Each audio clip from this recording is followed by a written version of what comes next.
I'm so much more thankful for those things because you, as you know, or business owners, as they know, like we're on a constant move.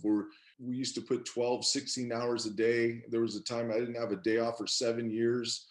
People don't see that aspect of what I do, but those are those times, and you're still there doing these things with your kids or band or whatever it is. But now when this happens to you, I really appreciate, for instance, with my new relationship with Margarita, I love taking Gavin to school, the youngest to school, because those are things like when I see him walk, I just love that situation because there was a time where that wasn't going to probably happen, or what it may not happen. It just makes you smell the roses, because when you're always thinking of something else, you're not present. This is the Recovery After Stroke podcast with Bill Gassiamis, helping you navigate recovery after stroke.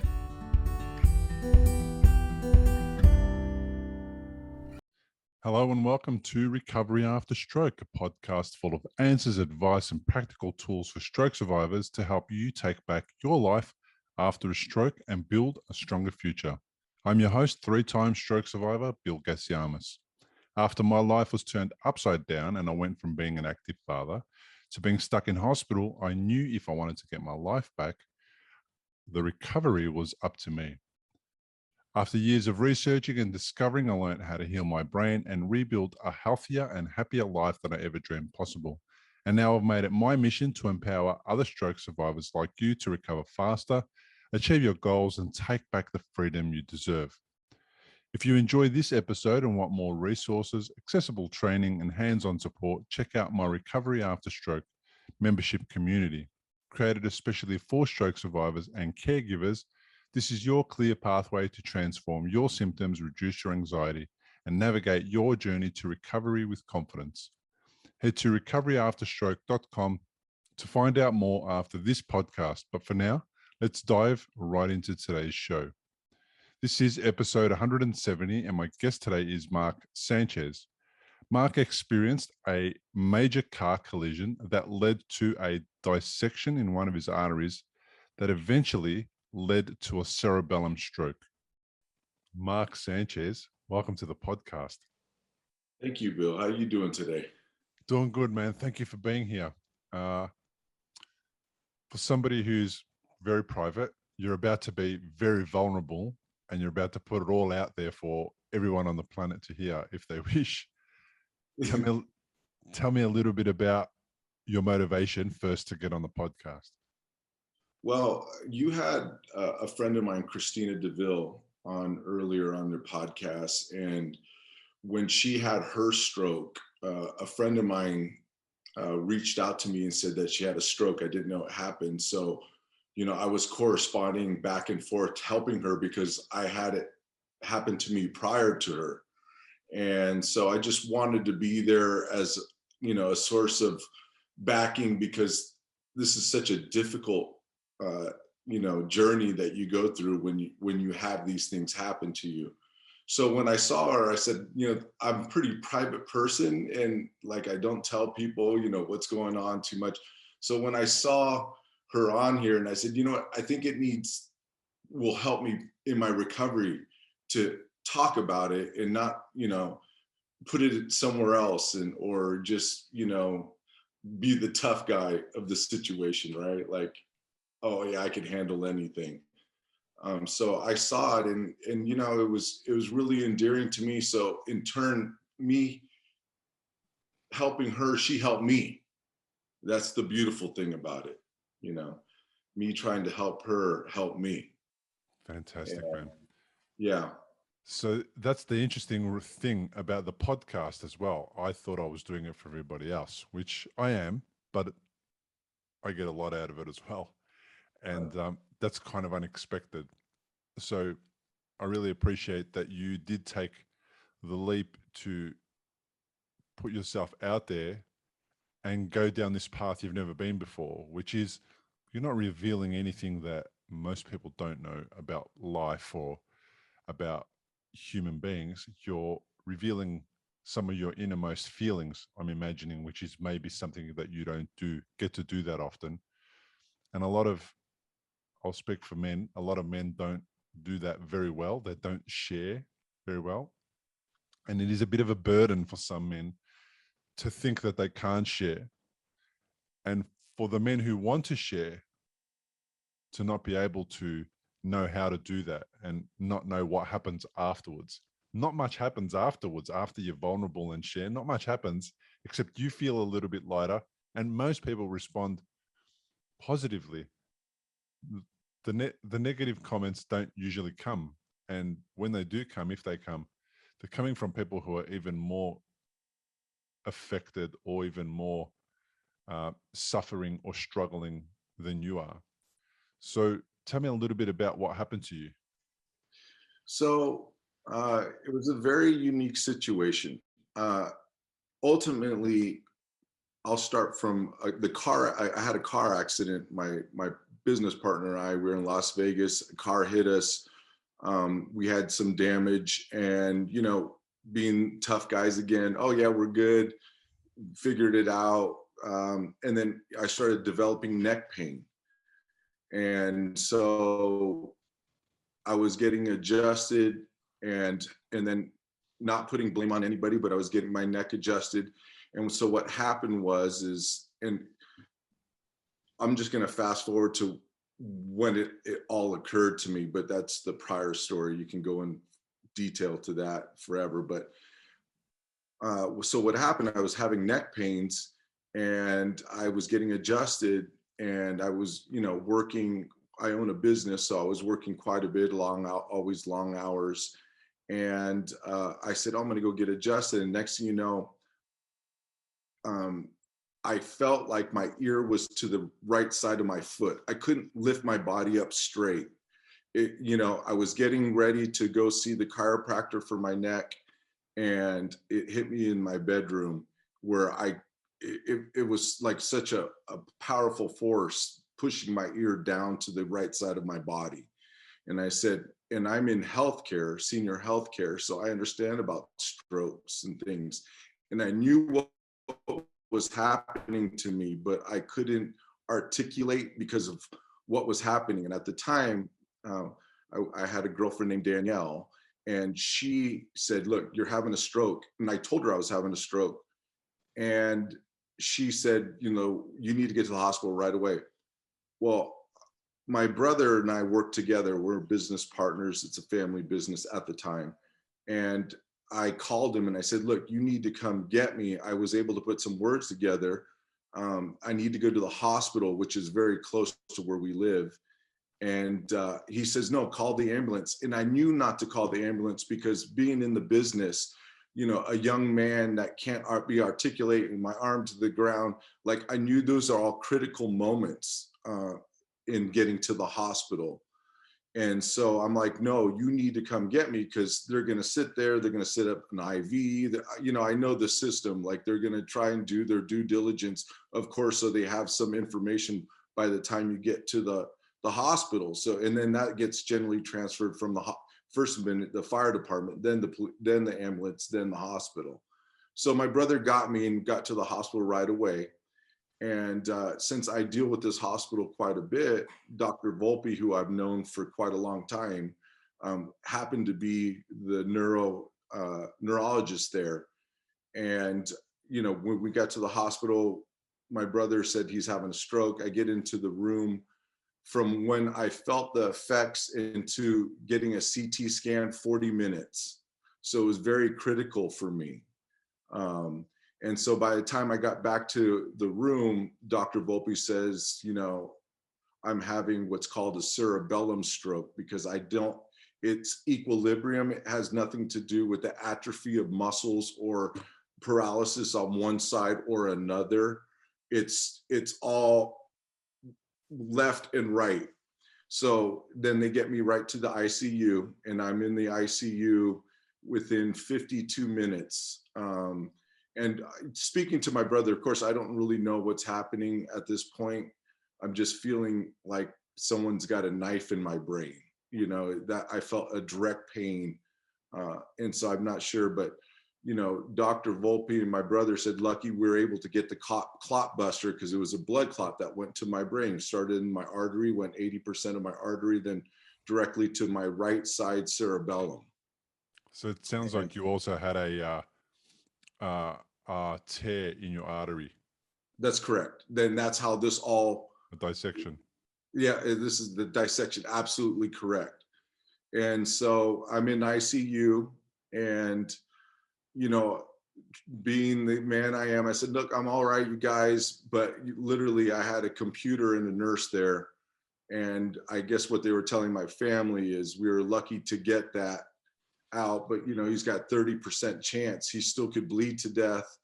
We were able to get the clot buster in there and bust out the clot. And then, then in ICU, and then going down to the step down unit, and then going to therapy. I was in the hospital 28 days. And, by day 20th, I was trying to learn how to walk.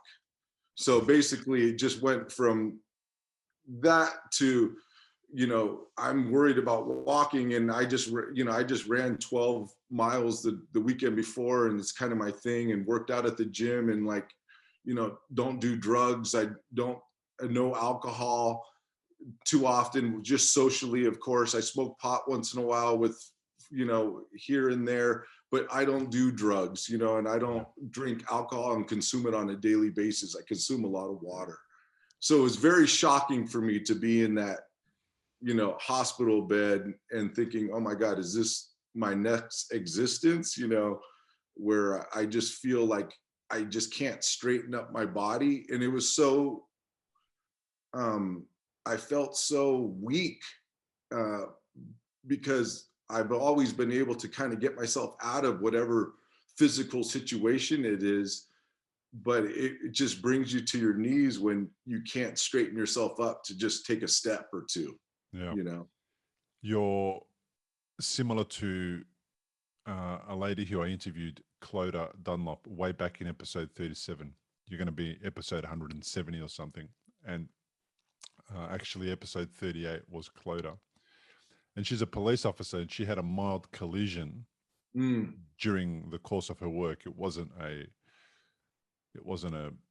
police incident or anything like that. I think it was just a regular collision. And she, as a result, had a whiplash incident, or she moved her head very quickly forward and backwards. And she had a strange headache and neck pain for, I'm pretty certain it was a few months afterwards. And what it turned out being was a dissection, and therefore it threw off a blood clot. That blood clot caused her a stroke, and then she was locked in. She had locked in syndrome, and then she's been on a really huge recovery from then. And she's doing great. It's about 5 or 6 years since that, and she's back to work, and she has some deficits, and she has some challenges with spasticity in one of her arms, but she's really getting better. Now, the collision for her was really minor. Was yours also a minor collision? What do you think happened in that moment? It was a major car accident. Okay. A bread truck ran a red light going into the MGM and hit my business partner, Joe, and I in a taxi cab, and spun us all the way through Flamingo to the other side of the sidewalk. So, I mean, it was major in that aspect. But, looking at it, I wish I would have gone through get money for this situation, because I'm always, oh no, I don't want to sue or anything like that.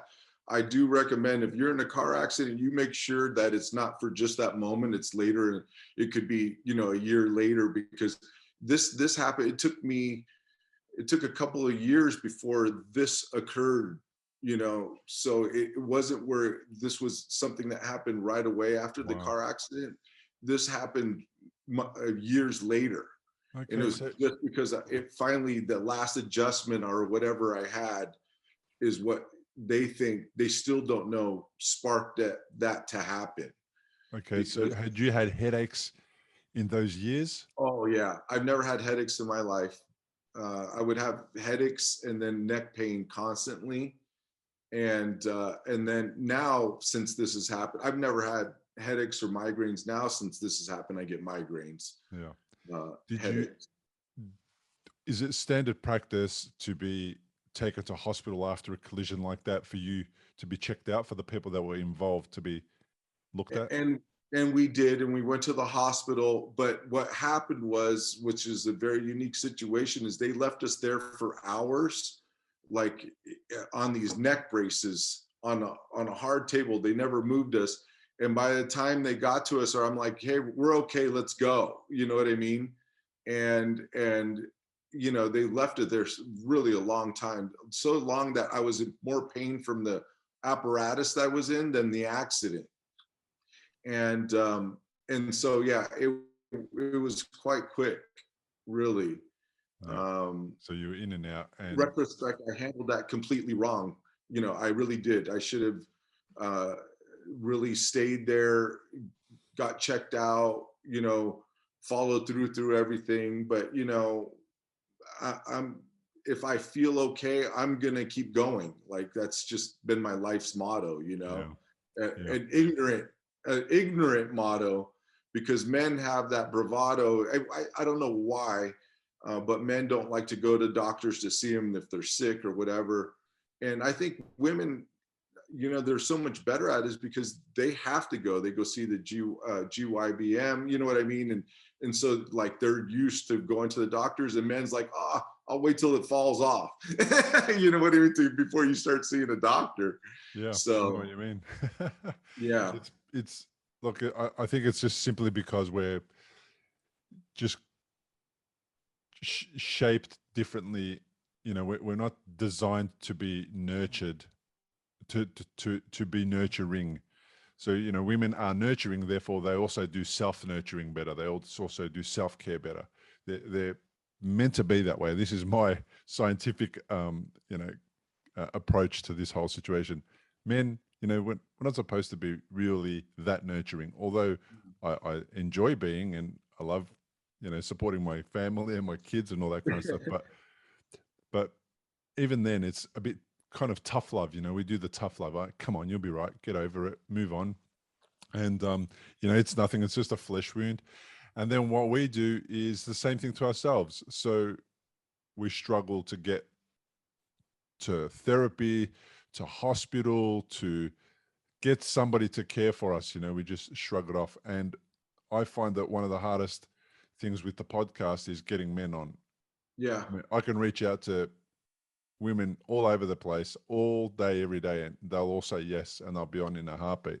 But getting men on is very difficult. So when I get somebody contacting me and say they want to be on, especially a guy, I get really excited. It's like, wow, there's not enough representation of men in this space where men are standing up and saying, hey, I'm not okay. I need help. And something hurts. I need to get it checked out. It might be serious. And unfortunately, we all end up there being a little bit wiser after the incident has Well, and that's what I'm escalated. saying, like when I was in the hospital, I think what's important too is to, going back to all this, is to have such a positive attitude, because I never thought that I was just going to be in that bed, and I think that's a men's attitude too. Like, my legs might be hurt, but let me drag myself forward 3 inches, Yeah. that type of thing. And no, you're right about that. It's hard for men to say, you know what, I need to talk to somebody, or I need help, or I need this, because we're driven by society and actually our own DNA as hunters and gatherers to do that. It's more than just us in the modern time. We've got our blood roots coming back from whenever. Yeah. So yeah, It's really important. You need to almost, and I'm speaking for myself and some of the people that I know, the men that I know, is you need to almost trick them into going to get help. I remember my wife, I was ignoring the symptoms of my stroke for 7 days. And the first time, and by the end of it, I think she was over it. And she said, look, Let's go to the hospital. They'll find there's nothing wrong with you, and then you'll go back to your normal life tomorrow. And I thought that was a great idea. That's why I went to the hospital. The chiropractor before that had told me to go. Um, my wife kept telling me to go. I was walking differently. I was feeling differently. I was acting differently. And I did nothing. I took no advice. She had to tell me that I was going to go there. They were going to tell me it was all good. And then I could just go back to work. Yeah. 7 days later, I couldn't feel my entire left side, Mark. And I was just telling everybody it's all good. Yeah. And, right. I mean, that's just how it is. I guess I was laboring the last few days before, I went to San Francisco, walked around. I ran the day before that it happened. And of course, ignoring all these indicators, right? Like, hey, dummy, sit down, get yourself to the hospital, shake yourself off and see what's wrong. But no, right? We just keep going. If you've had a stroke and you're in recovery, you'll know what a scary and confusing time it can be. You're likely to have a lot of questions going through your mind.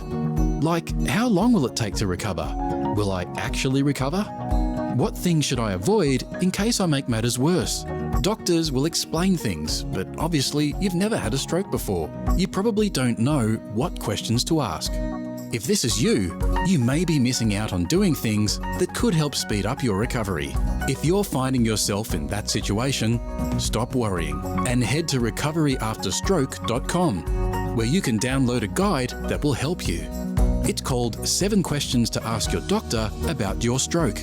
These 7 questions are the ones Bill wished he'd asked when he was recovering from a stroke. They'll not only help you better understand your condition, they'll help you take a more active role in your recovery. Head to the website now, recoveryafterstroke.com, and download the guide. It's free. What did you do about the headache over the 2 years? Did you take the same approach to that, or did you actually try and get it looked at? You know what? I just thought, I was getting, so I was playing in soccer leagues and different things. And I thought, maybe, I hit my, maybe it was from a goal from the head or whatever it may be. I play basketball. I'd just be like, maybe I'm not drinking enough water. So I go down all these checklists of things. Am I taking the right amount of protein in? What's going on? Because I really physically put my body through a lot. I work out, I run, I'm a physical person. So I would always think that maybe I'm this, something, I don't have balance correctly. I really didn't put 2 and 2 together, that, it's from that, or, I played American football in high school and college, and, I'm used to head-to-head collisions more than the average person.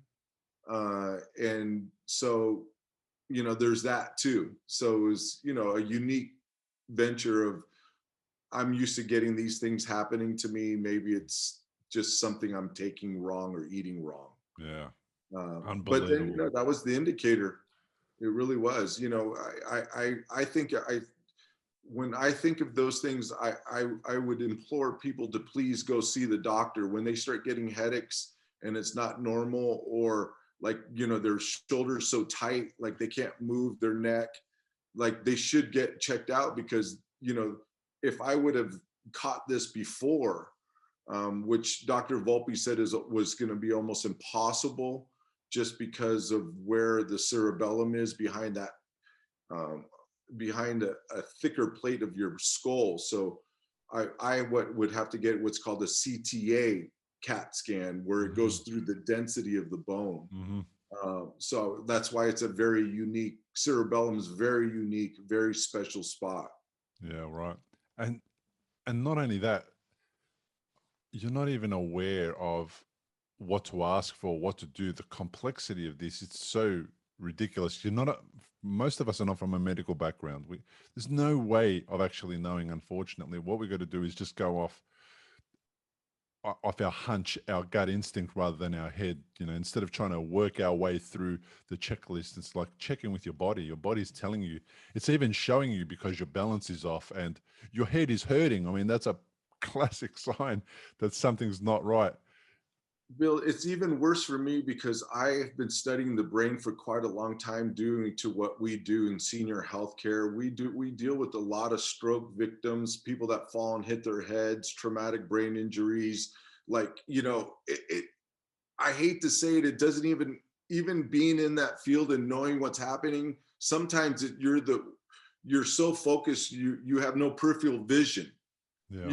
You understand what I mean? It's like trying to get the you're job so done. much into this, like you don't. That's why it's so important to have a partner to have peripheral vision for you, because whenever we do, even in business and life, and I've said it many times with my partner or whatever it is, sometimes when we work on something so hard, we're so narrow-minded, we don't have the peripheral vision, and it's so important to get someone else's ideas to bounce off, because you're so focused on something. It's the same thing with being in this field and still not knowing, that's going to happen to me. How old were you? So this happened in 2017. So I was 44 years old. And like I said, when everybody, like my close family, because I didn't want anybody really to know. So it was close family and friends that only knew what was happening. They were shocked because they know that what I do with my body and how I eat and how I take care of myself. Because I love being outdoors, running and working out. That's what I love to do. And so they were really shocked. So you're 44. You're working in a professional community home placement for senior loved ones. So you're dealing with seniors all the time. Mm-hmm.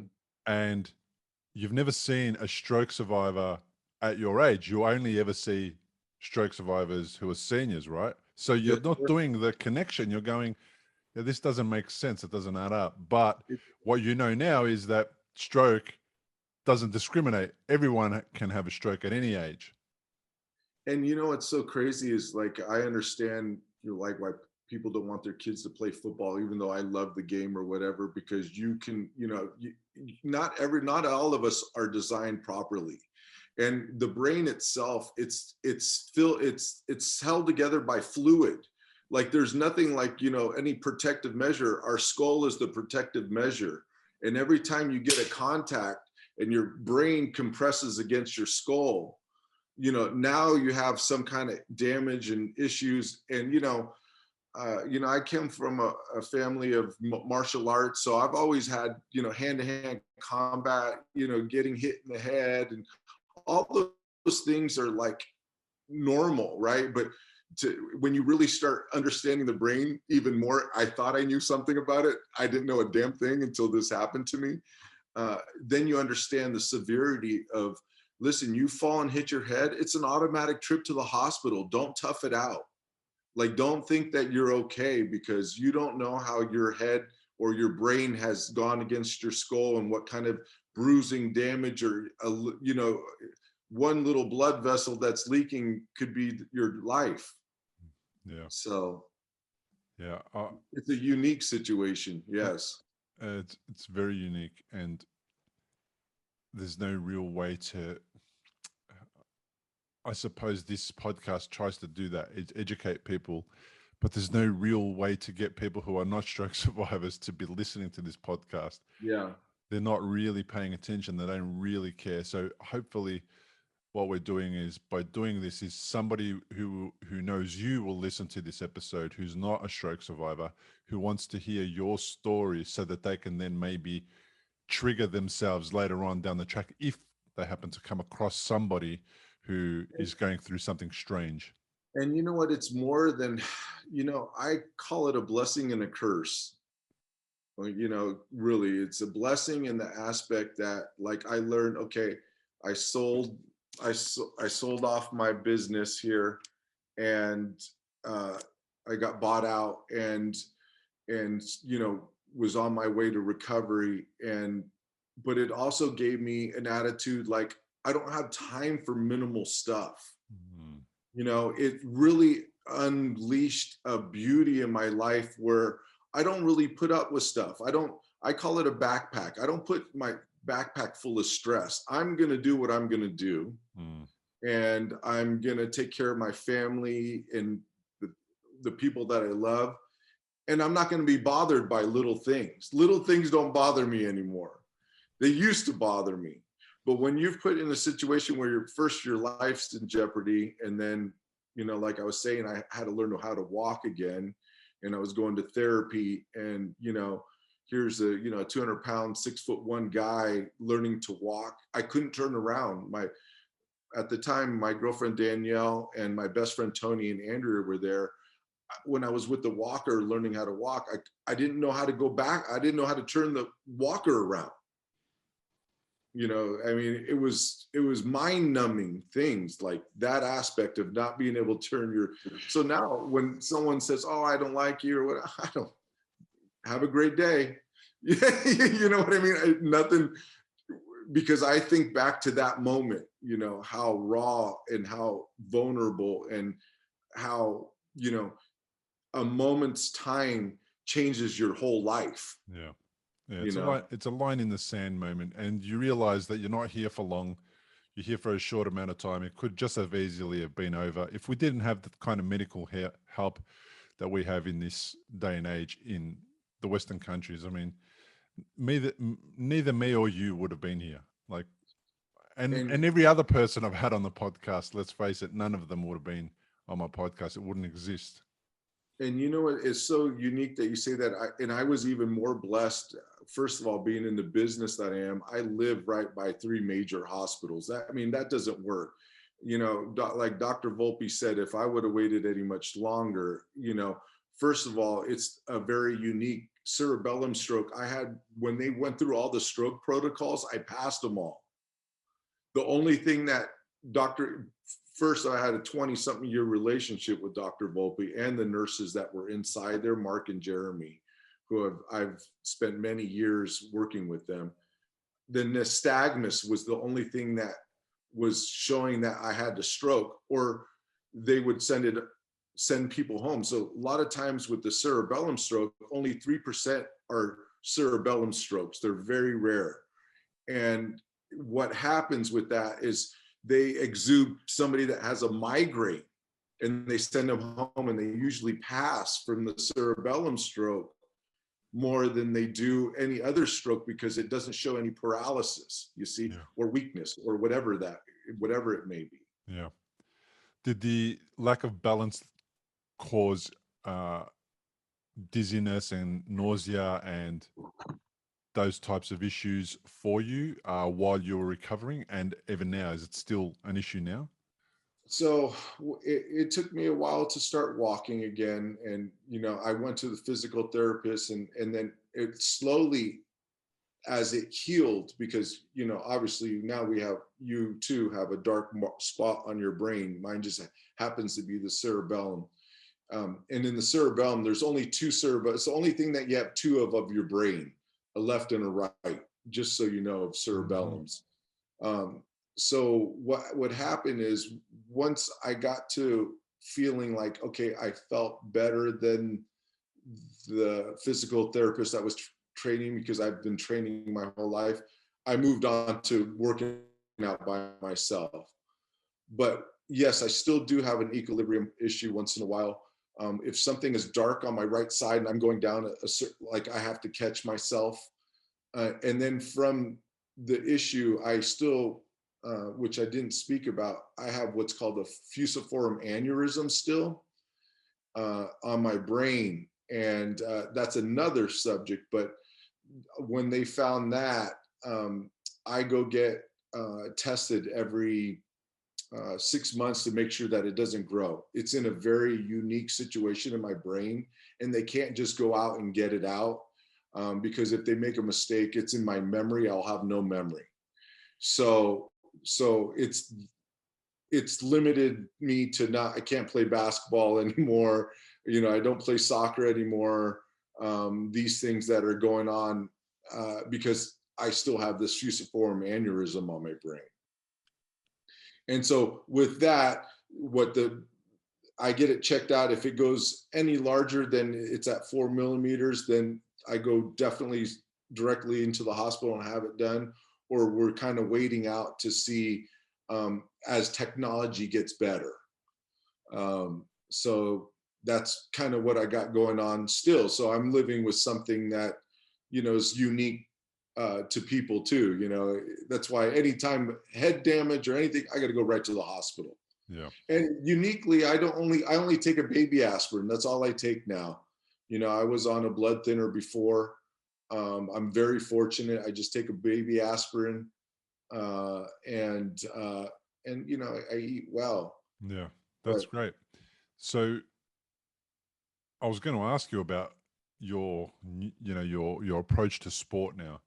My big issue is people touching my head or anything happening in my head. So I had surgery, and I used to be able to enjoy watching boxing or MMA or something like that.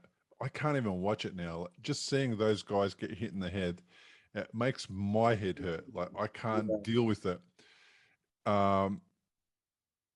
Would if it wasn't for that aneurysm, would you have been comfortable going back into physical sports like that and headering the ball, etc.? Yes, I would definitely be training my Muay Thai and different things. And, I had to stop because I couldn't spar. And, when you don't spar, you just lose all kind of touch, you know what I mean?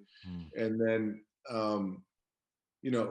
I would play, so I'd play indoor soccer on Thursdays, my basketball league on Wednesdays, indoor soccer on Thursdays, and outdoor on Sundays. And so like those were all cut out also. And you know what, I would have went right back to them all.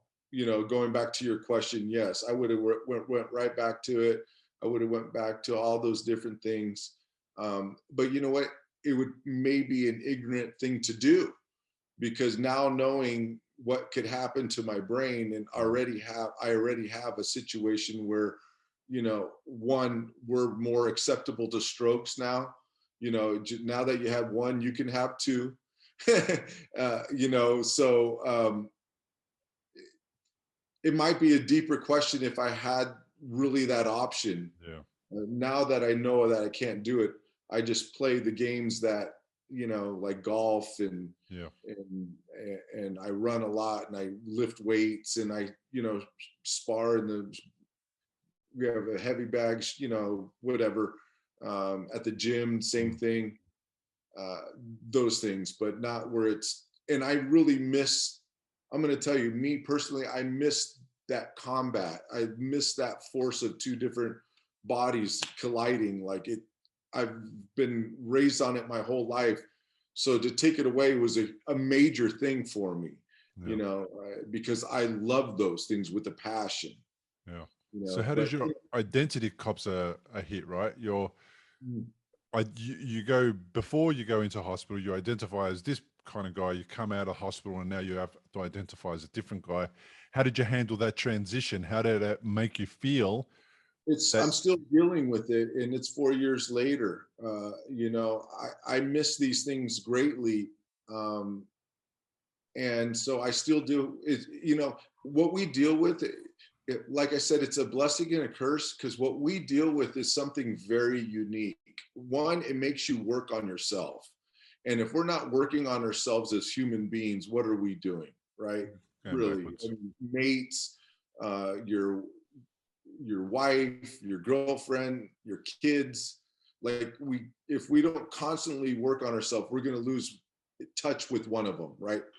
And so this is actually, where men don't want to work on themselves. We're tough guys, tough exteriors, all these things.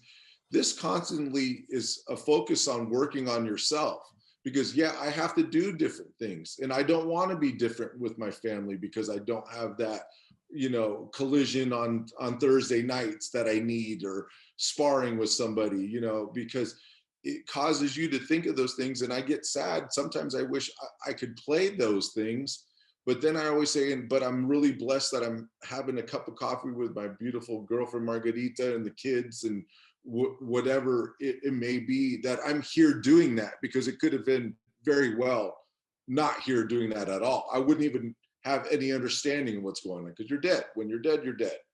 Yeah, no matter what. So it's given you an ability to be present in the moment at the time when you're having that cup of coffee in that location with the people that are there. And that's it. That's it. It's just like, wow, here I am. I'm here. I'm doing it. I'm so much more thankful for those things, because you, as you know, or business owners as they know, like, we're on a constant move where it's like, it's this, we used to put 12, 16 hours a day. There was a time I didn't have a day off for 7 years. People don't see that aspect of what I do, but those times, and you're still there doing those things with your kids or band or whatever it is. But now when this happens to you, like, I really appreciate, for instance, with my new relationship with Margarita, I love taking Gavin to school, the youngest, to school, because those are things like, when I see him walk, I just love that situation, because, there was a time where that wasn't going to probably happen, or what, it may not happen. It just makes you smell the roses, because when you're always thinking of something else, you're not present, especially when you have a business. You're always thinking, oh, this client did well here, the hospital had an issue, or hospice had this. You're constantly thinking of things, and you don't really shut it off, and this allows you to sober yourself up completely. Like, oh my God, life is really beautiful. I don't care. It doesn't take much money to have a cup of coffee or run through the park. A lot of people put it like I economically can't do it, but you can. You could really go outside, have a sandwich at the park, run it, sit there, enjoy the moment, just feel the air, feel the rain, feel the snow, whatever it is. It's living, because when you don't have those things, or you feel limited, or you're not able to walk to the park anymore from a stroke, or you're using a walker, or everything changes. Yeah. And it's so important. And when when you walk around town, who's had a stroke. Mm-hmm. I always say, oh, you're doing great, you look good. Be a positive influence, because you see them. Anybody that's dragging their foot when they're young, or walking in a unique situation, stroke victims know stroke victims. It's a funny thing, but it's true. Mm-hmm. And I always try to be uplifting to those around me, because they may need it. Sometimes we're down mentally. The psychological factor of what goes on with us is a completely different other issue. Yeah. So you would have been through that. You would have had the emotional lows and the psychological lows. Did you reach out then for help, even after the stroke? Had you transitioned from being, I don't need help anymore, to, I'm going to go and see somebody about this?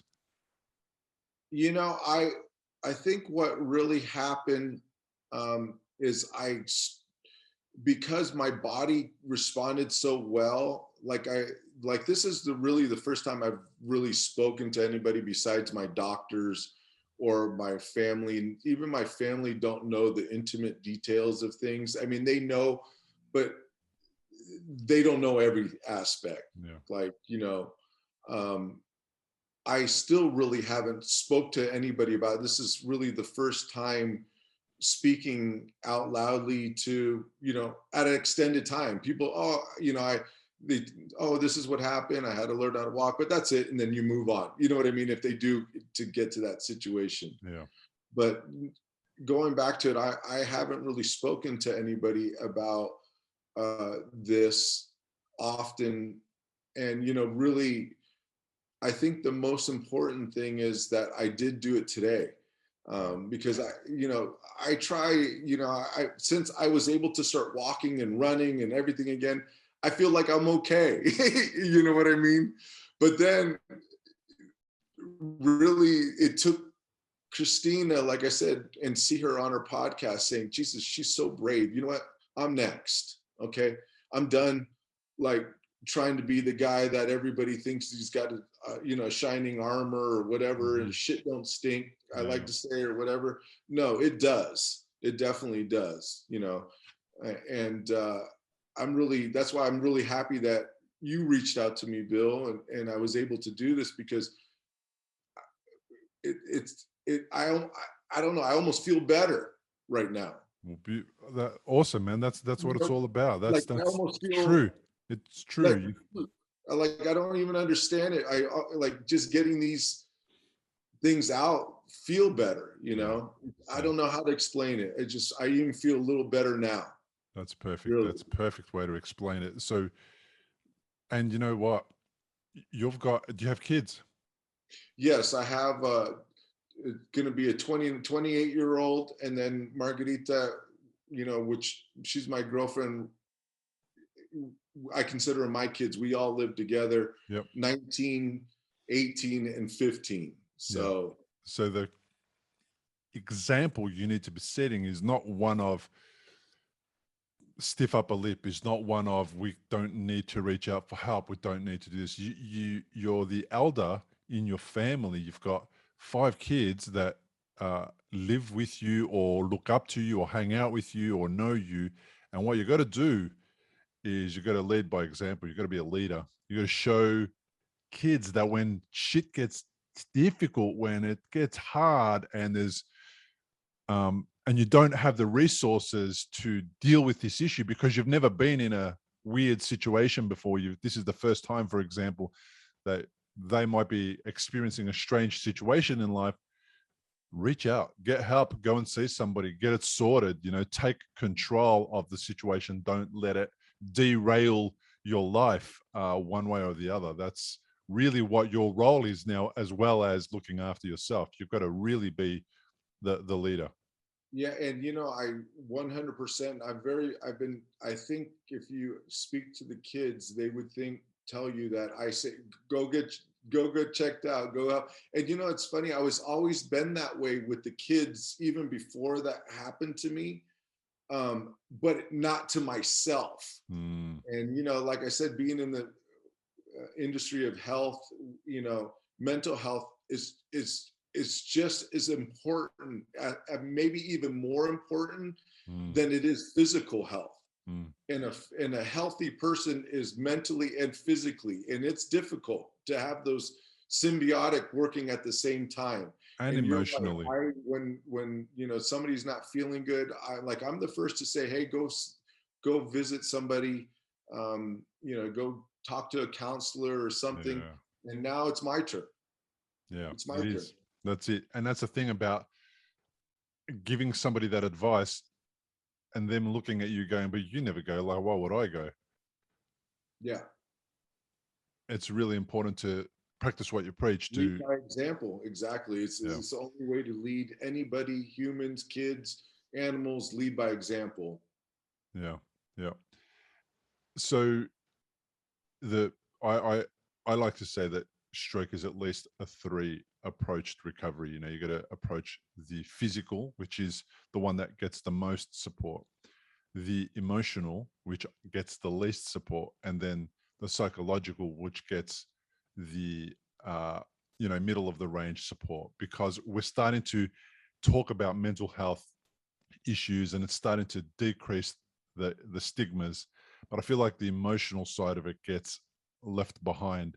And for me, I think of the biggest part of my recovery is, and still is, emotional. Because psychological, I've had a lot of help with that, and physical, I had a lot of help with that. But the emotional part of it kind of catches me off guard from time to time. And it usually happens when I'm frustrated from being tired or had a bad night's sleep or overwhelmed because too many things happen in the day. So how are you handling that? Have you seen it catch up to you and cause a little bit of havoc in your life? The emotional side catches up to me when I think that, poor me, actually. Like, I think that's when it catches up with me. Like, oh, poor me, I can't go spar or play soccer or whatever, and I'm living this beautiful life, and I'm very blessed. I live a very good life. That's not outside of this going on, like just dealing with life things, which I love that's what it is, life, right? Just dealing with issues.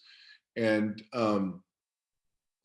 that's when I feel the emotional, um, like I don't even know how it comes up, but I feel it. It's so weird. It comes from like my stomach, and then it almost comes to my brain. I don't know how to even explain the feeling, but it's like like this, like a sickness that just comes up. You know what I mean?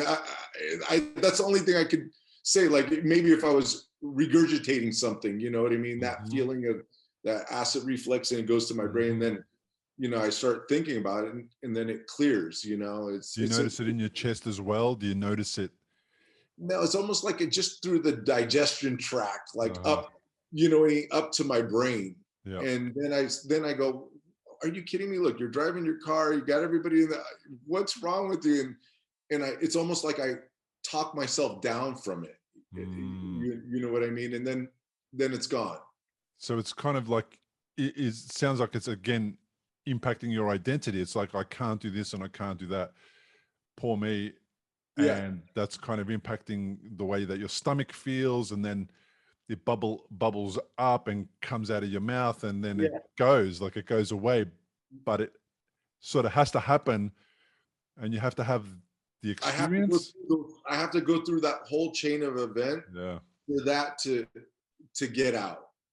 And it's just strange how it is, but I mean, that's how it goes. I don't know. Does it start in your head? Is it a thinking thing? It's always a thinking thing. Starts in your head, and then it goes down to your gut. Wednesday night, I know those fools are throwing 3-pointers. It's a great game on the court. Or it's Thursday night, and I know that we had a very good indoor soccer team, so it was always a battle. I would battle this big Spaniard on Thursday nights. He was a big man. It was fun. It was like I think of those things, and so that happens, and then all of a sudden, and then I'm like, listen, you can't be, that's not like just all life is. There's other things. There's dinner. You got your mom coming over. You fix your mom's watch. Gavin's got wrestling. Jordan, my son, the oldest, he's works for University of Stanford. He's the manager for the medical department for human resources there. So he's got a good job, and the kids, they're going through. One's going to community college. One's a senior. One's a freshman. I mean, it's beautiful, those things, right? All that stuff is so wonderful. So that's what I get back to thinking all those things. Like I'm here doing that, I'm present, and then those feelings go away. Yeah. Sounds like you catch yourself doing this other part of you, which is the not so positive part. It's the focusing on the past or focusing on the negatives, and then you catch yourself and you go, okay, enough of that. We've done that for long enough. Let's move on. No, it's absolutely correct that you say that, and because it's so opposite of who I am as a person. Like I've never been one to hide or whatever, anything. Like it's like, let's move forward, let's handle it. You know what I mean? And here you have the adverse. It's so unique, right? I don't like. I used to, let me just get it head on, like whatever it is, boom, bring it into my face. But when it's something that you can't do that with, which is your mind, your brain, it's the most beautiful thing that we have in our body. And it too, when it's sometimes, it'll give you a bad thought or something happens, and then all of a sudden you're catching yourself, oh, poor me, poor me. I'm not poor me. You can't be poor me, no matter how bad or the circumstances is, because it was bad sometimes, for my mental health. Being on the couch, couldn't work out. They didn't want my blood pressure over a certain amount. Like, so here's a man that lives being outside, sitting on the couch. This is the honest truth. I'd eat 2 meals, 2 ice creams. I thought I was gonna die. Like I didn't think I was gonna make it. So I was eating excessively everything, because I'm like, screw it. Like if I'm not going to be on this planet, I'm going to have all the things I love, and I'm going to have it in abundance, And so that's why I'm saying the brain is such a unique thing. You have to be so careful with it. You fall and hit your head, go see somebody. If you don't feel right, go see somebody, because we don't know how it works. Yeah. We've got You no know, idea. it puts you through all these different emotions, no matter what it is. When you're lying on the couch eating double the ice cream, are you a little bit It is depressed? delicious. No, I'm not gonna lie to you. I fucking love ice cream. Excuse my language, It's but your favorite ice cream for oh my sure, right? god. But no, But are you a little bit depressed? severe depression, Yeah. severe depression. I was very depressed. I thought this was what I was gonna live, sitting, not doing anything. And you know, even though I would be on time to the therapist or whatever, no matter what you're moving or doing, your depression you can't hide from it. Mm. It's, it consumes you like a blanket, right? It's like, it could wrap you right up. But yeah, I was thinking really bad things. I was thinking about, and also my brain was healing at that point. So Yeah. like you still have the nerve endings healing on your brain and the blood vessels connecting to it to to get around that dead spot on your brain. So there's a lot of creepy things I would think about, and so it's, your brain is almost like you didn't have control of your thoughts at that moment, so that would be depressing. It's like, oh, is this now my existence? I'm thinking all these dirty things. I can't go exercise, they won't leave me here. I mean, I don't like TV much unless it's sports, and here I'm watching television, eating as much food as I can and not doing anything, and everybody looks at, oh, poor Mark, be careful around him, and that kind of stuff. Because, not only am I sitting on the couch, I have my family worried, about my existence too. Mm-hmm. And I don't like to be coddled too much, and that's hard for me too. And another form of my recovery for this is I need to be coddled a little bit, right? And that's why I'm doing this. And so all that depression really came in though, seeing my mom's face, seeing me, looking how fat I was in the mirror, and I was huge, and all those things set in, and depression.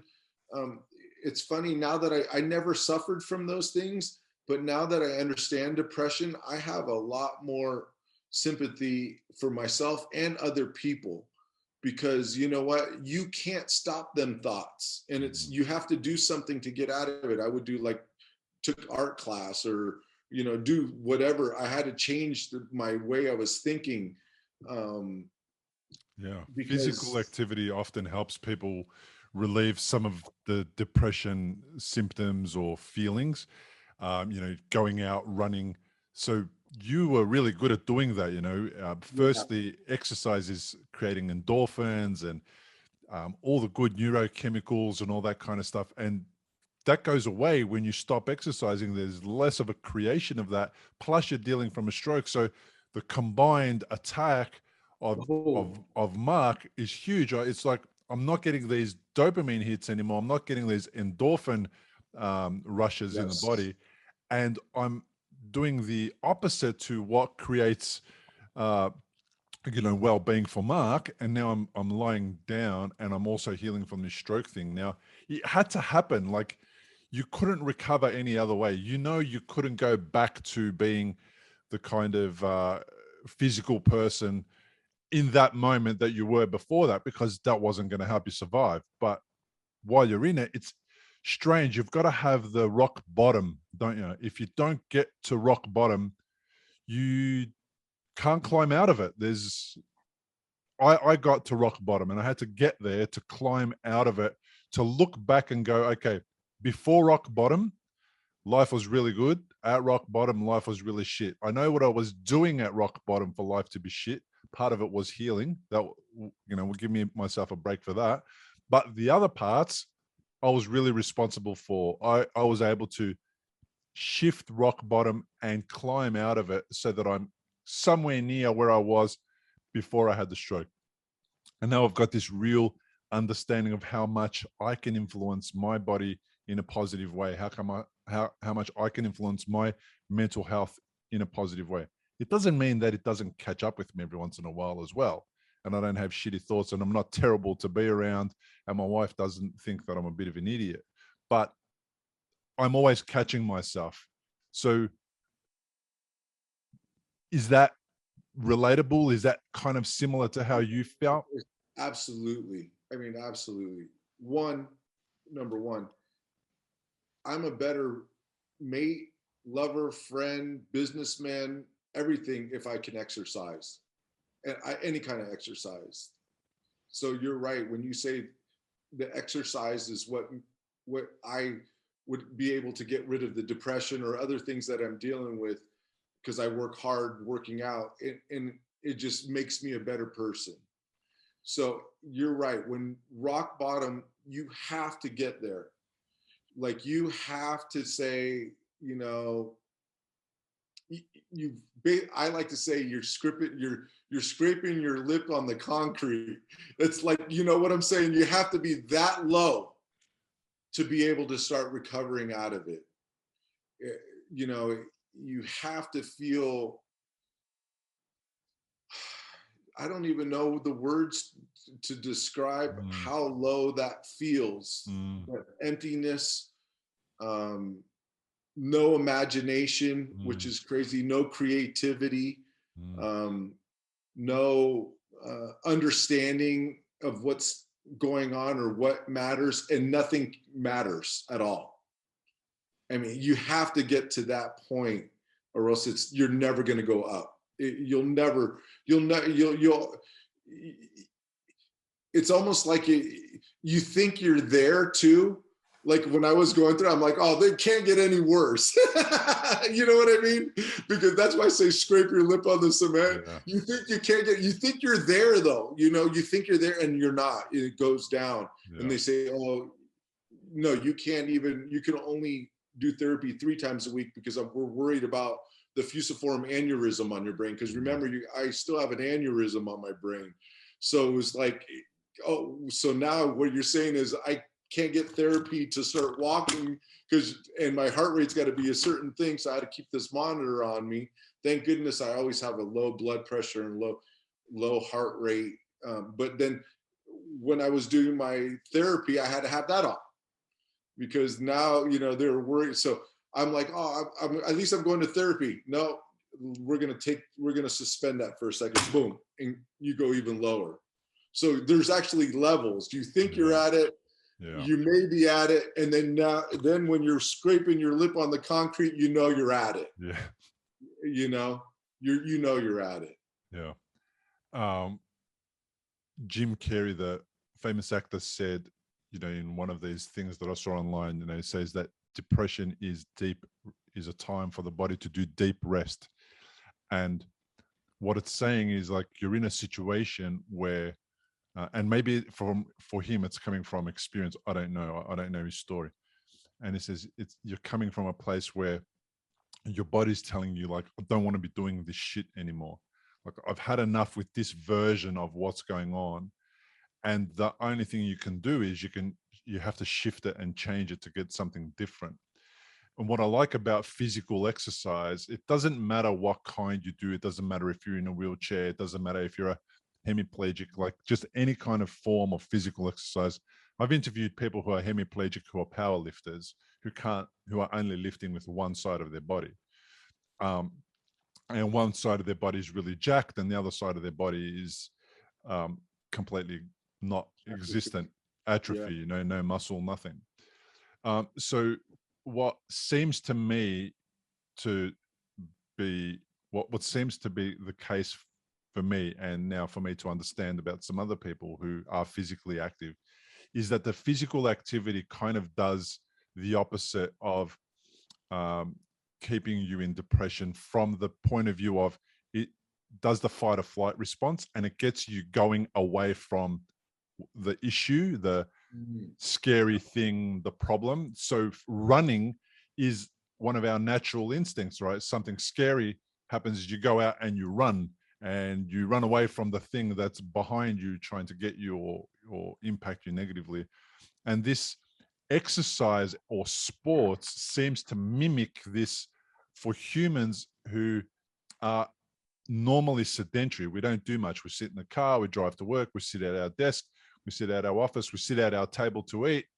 We sit on the couch and watch TV. And sport seems to mimic this running away from problems from time to time while increasing the heart rate, while spiking cortisol a little bit, while spiking dopamine and releasing endorphins and doing all that kind of stuff. So it seems to be, and then circulating the blood and circulating the fluid around the head and then circulating all the stuff around the body. So it seems like that's what sport is really good at doing. And it's a real great way to shift those feelings of depression and deep rest, as Jim Carrey likes to talk about it.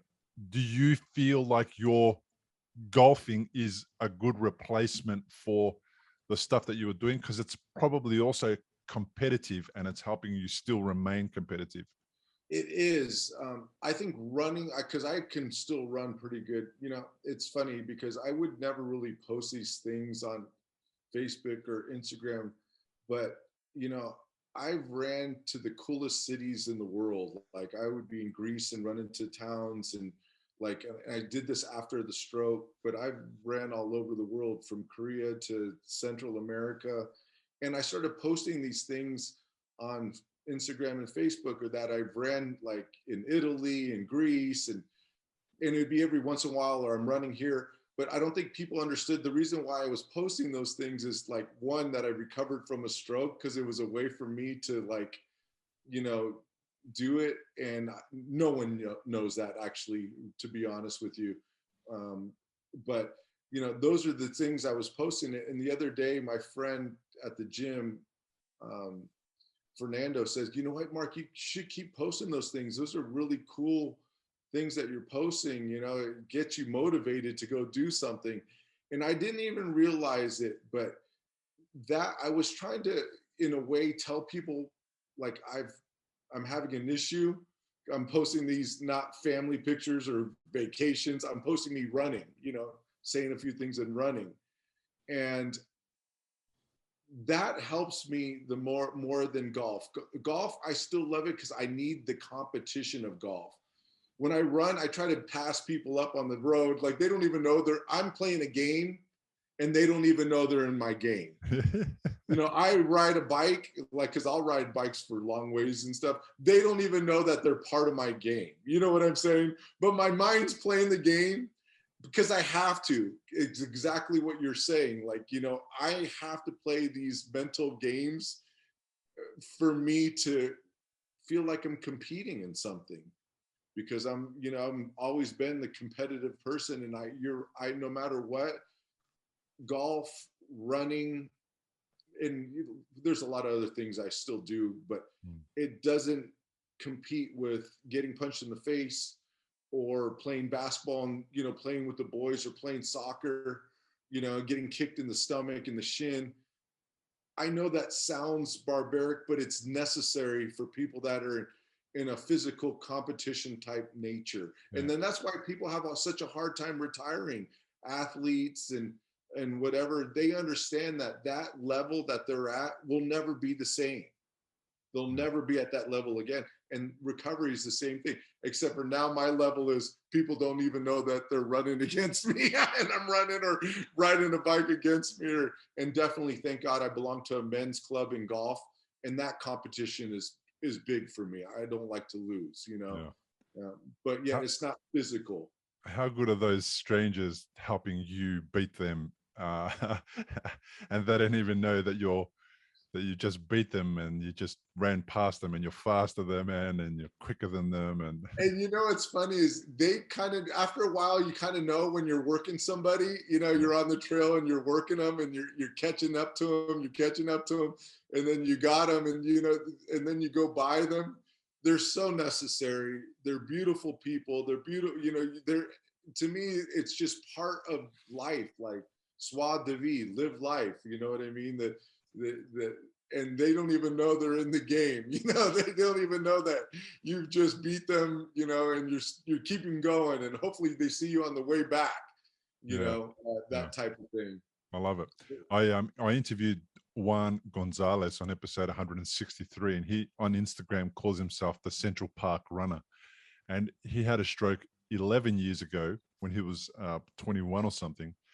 And that's what he does. Like, he's found running, and he just runs. He runs around Central Park, and he posts all of his runs, and he does half marathons, and he does way too running as far as I'm concerned, but he loves it, And I got to meet him in Central Park sometime because I run there quite a bit. I go to New York quite a bit. oh man, I think that would be a cool thing to do. Yeah, and he's involved in a running group or something like that, where they have destinations where they run to or they start from or something like that. So I'll send you his link for his episode so you can have a listen to it. But he's a really cool guy, and he gets a lot out of physical exercise and sport. And what you said, like, it is barbaric. The stuff that you did and you do, it's barbaric. It doesn't mean you're not a nice guy and you don't have a heart and you're not, sensitive from time to time. But damn, man, it is barbaric. I mean, for somebody to be able to put themselves through so much pain and suffering and enjoy it, I mean, that's real bizarre.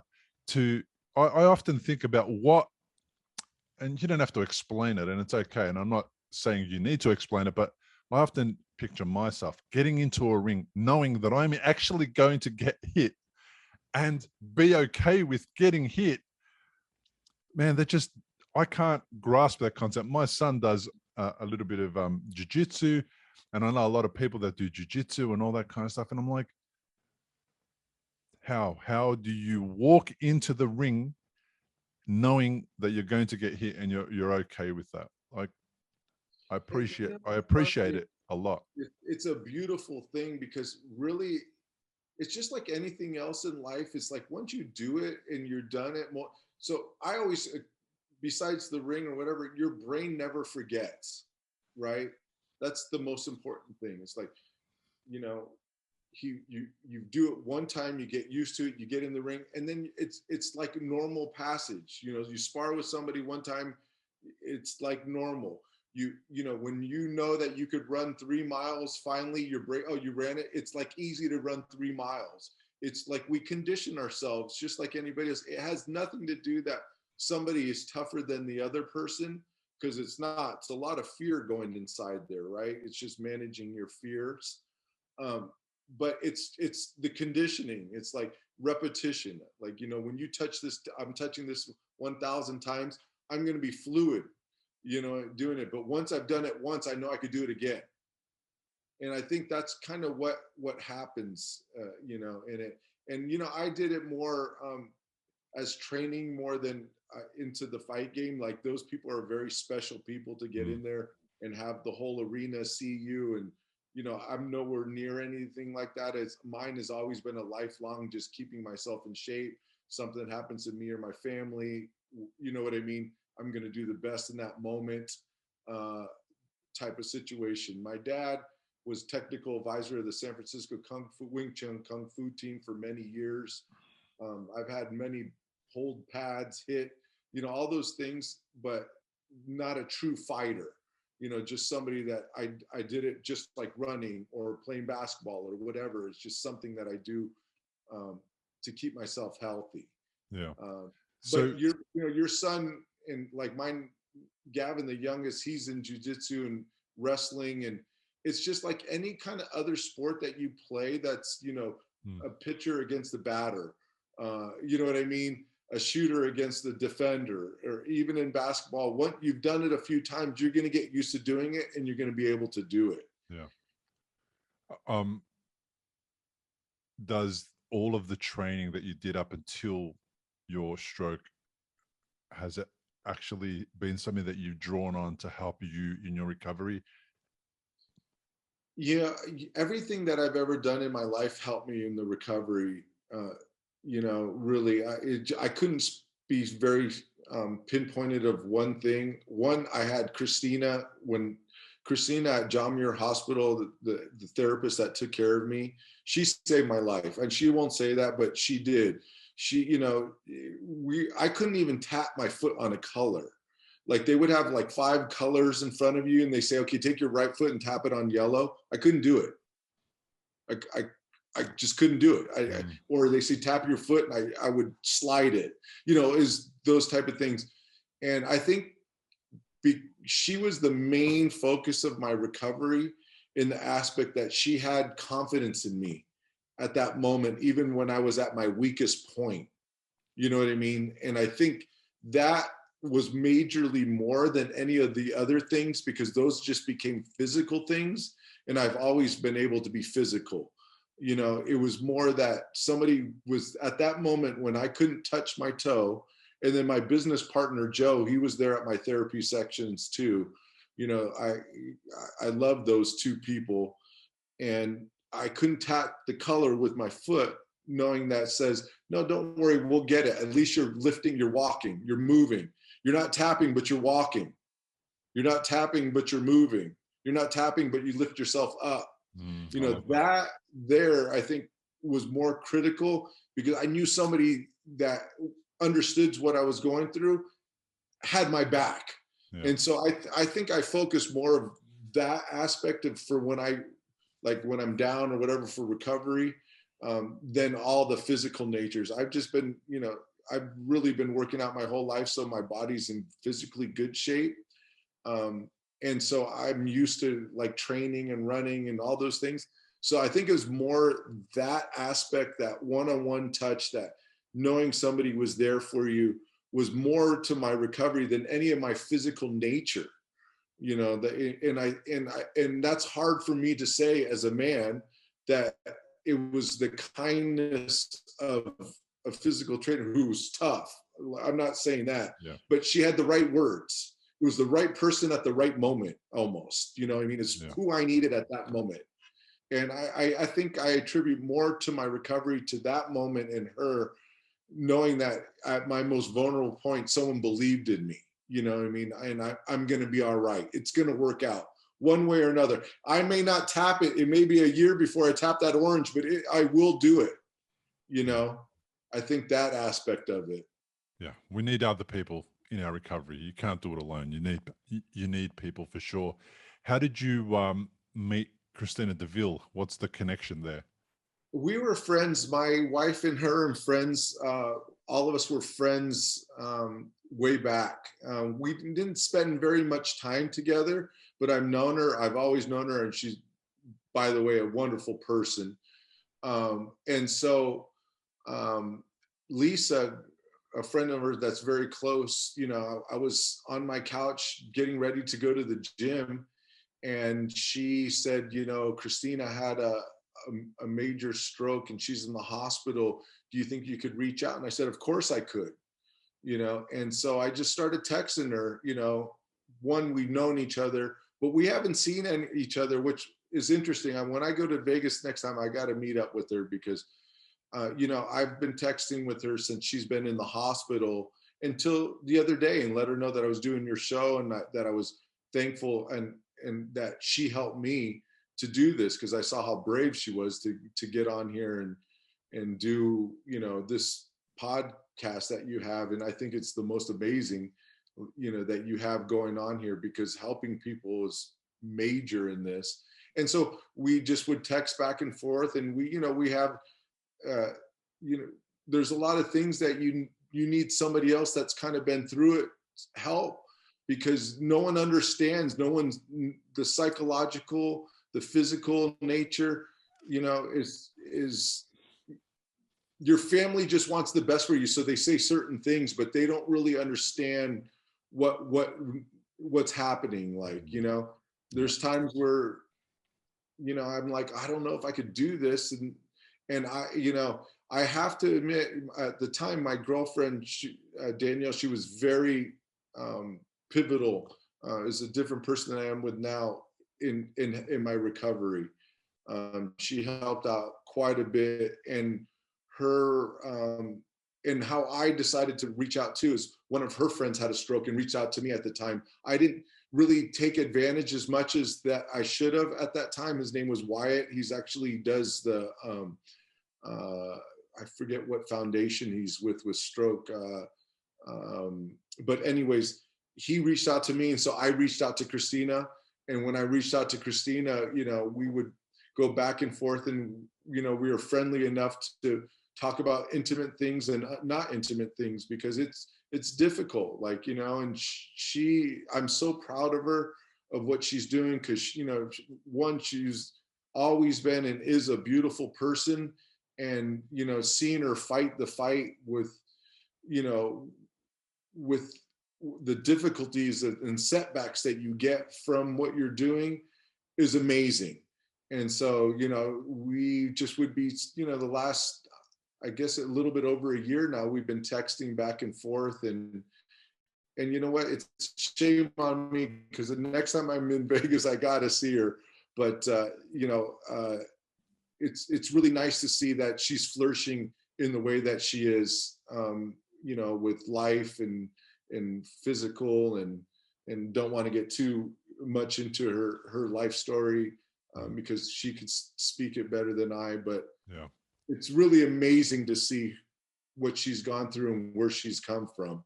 yeah, she's had a big change in her life as well. Obviously the stroke was a big part of that, but then in her mindset, and she said what you've said, and what most stroke survivors who I interview say is, don't take life for granted. Now she is grateful, and she's looking for solutions, and she's fighting the fight and doing all those things, and she's just going for it. And it's a very common theme, this line in the sand moment that happens to us all, and then we're looking for a way to make meaning of our life. We're looking for a way to um, right the wrongs. At least for me, I'm speaking for myself. That's a lot of what I did, was try to find a way to right the wrongs, so that if I did have another one or whatever, and I wasn't around, that at least the people who really needed to know that I loved them, or really needed to know, that they're okay, I'm also okay, and maybe they needed an apology from me for stuff that I'd done, whatever. All that stuff was done and ticked off before I got into brain surgery. 3 years, almost 3 years after the first brain bleed. So that if I didn't wake up, most of the important things were done, and then at least that part of it didn't have to be on their mind. That things weren't good, or we never sorted things out, or he was angry at me, or I was angry at him. So Right. I think Christina has really pushed herself to evolve, and she came onto the podcast. She made it happen. She pushed herself to do it, because she felt like it was a really important thing for her to do for her recovery. And it's strange how my podcast is the first place you came to talk about it to this extent, and now your family's going to hear of it. Like, what Yeah. are they going to think when they hear about it? Yeah, I don't know what they're gonna think. I think my mom will be a little sad, like moms will be. Yeah. She always, unfortunately, she's always so worried, you know, because the fusiform aneurysm. So it's a mother's thing, but I think it'll be interesting for them to see it. I'd like to see I'm going to see the reaction for sure. I don't know, but coming on to here is really important. I know that I've been holding back on a few things, like in my life, in the aspect of recovery, because I don't talk about it, because I don't want to worry the people around me about what happened. It's like, I don't want them to think, oh, it's going to happen again. And with the aneurysm, he could go, which is true. But, I think it's so important now that I've done this. Like, I feel, it's weird. I feel better.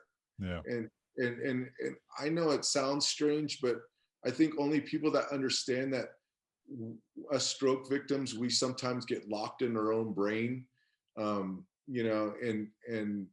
being able to just be as free about what's happened to me or what's going on, just makes you feel better. It's the thing about, having a counselor or somebody that's, a therapist or whatever. you're able to say these things that most times that you're locked up on your brain, you can't, you can't say it to anybody else. It's just your own thought. Yeah. So, I think the thing about parents worrying and people around us worrying, they're going to worry anyway, even if you're not telling them the truth, even if you're hiding it, because they know that something's going on regardless. I feel like it's better to educate people on what's going on and risk worrying them. But then what yes, that does is that empowers them. If they want to find out more information about what's going on with your aneurysm, then they can Google it. They can understand that majority of the time it's benign. It's just sitting there and it's not going to do anything. And that you're on top of it because you're getting it checked out and you're noticing that it's not shifting, changing, moving. So if it's a problem in the future. It's not a problem now. And what you right. can do right now is you can live life and pay attention to your symptoms, your signs, do the follow-up checks and be proactive about your health and well-being. And then that is an empowering place to be. It's not this thing that's just in there that you're doing nothing about. You didn't start smoking. You didn't start drinking excessively. You didn't do any of that stuff. What you're doing is you're just aware of an issue. It's like, it's like lots of issues that people have. It's life. It is. I think I just had a ankle reconstruction surgery, just like that. It's just an issue. It's just it's there now. It's fixed. It's good. Or it's better than it was. So I do agree with you on that. And I've always been pretty upfront with my family of like what's going on, because they always ask me what's going on. I say, oh, I went to the doctor, 6 months, everything's good, looks good. They all know that aspect of it. And I think, with time a little bit there, it's a lot easier for them too. They don't really, because once you start forgetting about it and they start seeing you as just a normal, Uncle Mark or Mark, they see you and they see, geez, the guy's doing good. And they start forgetting about it, which is even better, but, it's important. One thing's for sure, that nothing is guaranteed. And this, like I said, is blessing and a curse. Going through this whole aspect has made me a better person in some regards, and better to myself, not just better to others, because I've always thought I was a very good person to others, but better to myself. And slowing yourself down, just like you said, talking to your family, being proactive, and living a beautiful life that I get to live. I know the world right now is, seems like it's chaotic and there's a lot going on, and economic and COVID and things like that. But, it's funny with people like us, I feel like we don't worry about those things as much because we're just so happy that we had the possibility of it being taken away. We've been on the couch. We've said we're not going to recover. We've said all these things. So when we do see these things that are happening, I promise you, it hasn't affected me. And I know it's bad. It hasn't affected me as much as it affects everybody else. Yeah, because I appreciate that. Life isn't guaranteed. And two, if you're here and you're breathing, you better enjoy as much time as possible, or work, or do whatever that you've planned to do, because you may pass anyways, besides the COVID. That's it. You know, I feel like what you're doing is you're narrowing the focus. We could all have a global view, but who needs a global view? 150 years ago, you didn't know what happened beyond your suburb or your town or whatever it was called. And if you did find out what happened in the other town, it was 2 weeks later or it was 10 days later, and it didn't really matter because it was already past and gone. Whereas now we have news feeds. My news feed, if I sit and watch it, it's a little bit about what happened in my town. And then it's a lot about what happened in the town 1,000 kilometers away or 2,000 kilometers away or on the other side of the Atlantic. And I don't need to know really what happened in New York. I don't care what happened in New York. Now, I'm empathetic, I don't want people to suffer anywhere, but the people are going to be suffering somewhere and shit's going to be going down somewhere. But if I narrow my view, then I don't have to take on all of that stress and anxiety from everything else that's going on in the planet, because the news system is designed to keep us stressed and anxious so that we can keep watching. And they've got endless supply of stressful and anxious things that they can make us watch. All they got to do is get onto somebody's, iPhone camera and ask them for the video of that thing that they captured on their video. So I feel like what's happening for you is you're narrowing your focus. You've come back, the four walls that you live in, the ones that are outside of your direct home, which is your family and friends and your children and your experience that you're having at the cafe right now or on the podcast right now. And it's not about what's going to happen in the future, and it's not about what happened in the past. And that is a really great way to experience a really rich life, and also not be affected by what's being blasted down our phones, our TV cameras, our monitors, and the rest of it. And going back to that, you said really a major point. When you have depression, like we've gone through depression, and then you add this news media and things to depression, it really locks you into a world that you shouldn't be in. Because you have all those multiple. I don't watch the news anymore, really. I just watch the Japanese news station. They have great sumo wrestling on there. But anyways, they just say the news. There's no story behind it. But yeah, when you're getting fed all these things, and like I said, I've scraped my lip on the cement. I understand that feeling. When they're trying to feed me these things, I don't recognize them. I know that it's happening, and I'm understanding, and I'll be, respectful for whatever way you want me to go, mask, unmask, or whatever it is. I'll take care of it. But no, I'm not. That's not my main focus, and my not being physical limited. My main focus is just to enjoy, the last minute that just went by, or 20 minutes, and not to have foresight. You have to have foresight, and you have to see your history too. But living in the moment is the most important part. When you live too far into the future, you're not anything but a dreamer. If you live too far in the past, you're not just anything but history. It doesn't work that way. You have to work, have hindsight for the future, but yet live in that moment. It's the only moment that counts, because all that's already in the past, and this hasn't even happened yet. So if you're not in that stage, in that area of yourself, then you have problems. And let me tell you, with depression, it puts you all the way, it puts you magically in the back of your history, and you're not that same person in history. You're a different person. Hopefully you evolved a little bit. And then, the depression also puts you so far forward, and you're worried about what's going to happen. I don't know if that's going to happen. If it does, what are we going to do? And so now here you're worried about so many things that make no sense to where you are right now, which is present.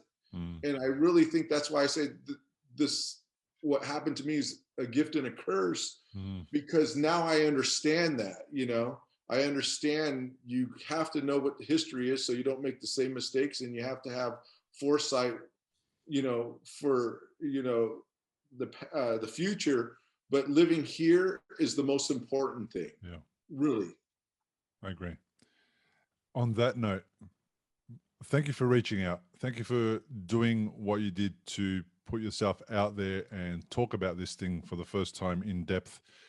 And I think what it's going to do is encourage other people who've had a stroke to do the same thing, who might be listening now and, felt a little bit maybe like, I'd love to be on the podcast, but maybe it's not my time yet. Maybe they're thinking now it's their time. So if you are one of those people, reach out and let me know. The only thing you have to do to get on the podcast is have had a stroke. That's it. You don't have, pretty simple, right? yeah, that's the only thing that you have to have done. So if you're listening to this, you probably have done that. And even if you're a caregiver of somebody who's had a stroke and you want to share your story and you want to get that off your chest, that you're also qualified to be on the podcast. So please feel free to reach out. Mark, thanks so much for being on the podcast. I really appreciate it. Thank you for having me. Thank you very much. Well, thanks for joining me on today's episode. I hope you've enjoyed it. Just after the interview ended with Mark, I had some additional time to chat with him, and he shared something that was really important to him. And I feel like it was worth sharing with you because it may make a difference in your recovery. So I was glad to still be recording to capture the comments that Mark made. So listen on for a little longer as Mark shares one of his very deep desires. I forgot to mention this, but I haven't cried in a long time. I don't know what it is that I can't cry. I was in the military, and so there's a lot of things that you don't, that you just compartmentalize stuff.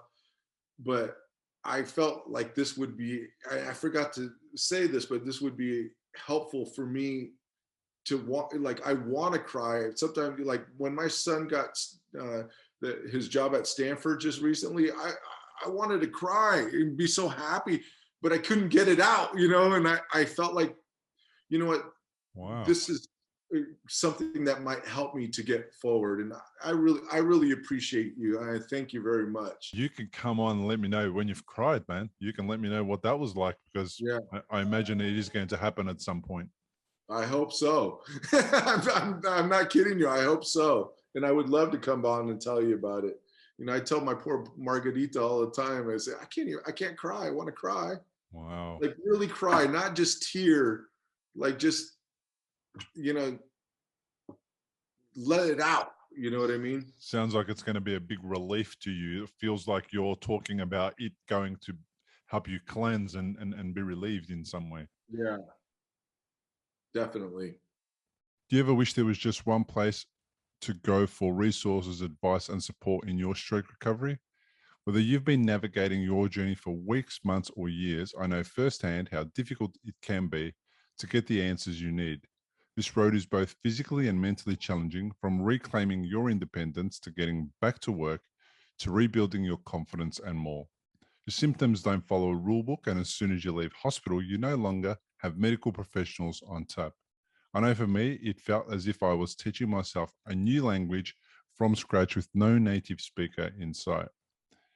If this sounds like you, I'm here to tell you you're not alone, and there is a better way to navigate your recovery and build the fulfilling life that you love. I've created an inclusive, supportive, and accessible membership community called Recovery After Stroke. This all-in-one support and resource program is designed to help you take your health into your own hands. This is your guidebook through every step in your journey, from reducing fatigue to strengthening your brain health to overcoming anxiety and more. To find out more and to join the community, just head to recoveryafterstroke.com. Thanks for listening, and see you on the next episode. Importantly, we present many podcasts designed to give you an insight and understanding into the experiences of other individuals. Opinions and treatment protocols discussed during any podcast are the individual's own experience, and we do not necessarily share the same opinion, nor do we recommend any treatment protocol discussed. All content on this website and any linked blog, podcast, or video material controlled this website or content is created and produced for informational purposes only and is largely based on the personal experience of Bill Gassiamis. The content is intended to complement your medical treatment and support healing. It is not intended to be a substitute for professional medical advice and should not be relied on as health advice. The information is general and may not be suitable for your personal injuries, circumstances, or health objectives. Do not use our content as a standalone resource to diagnose, treat, cure, or prevent any disease for therapeutic purposes or as a substitute for the advice of a health professional. Never delay seeking advice or disregard the advice of a medical professional, your doctor, or your rehabilitation program based on our content. If you have any questions or concerns about your health or medical condition, please seek guidance from a doctor or other medical professional. If you are experiencing a health emergency or think you might be, call 000 if in Australia, or your local emergency number immediately for emergency assistance, or go to the nearest hospital emergency department. Medical information changes constantly. While we aim to provide current, quality information in our content, we do not provide any guarantees and assume no legal liability or responsibility for the accuracy, currency, or completeness of the content. If you choose to rely on any information within our content, you do so solely at your own risk. We are careful with links we provide. However, third-party links from our website are followed at your own risk, and we are not responsible for any information you find there.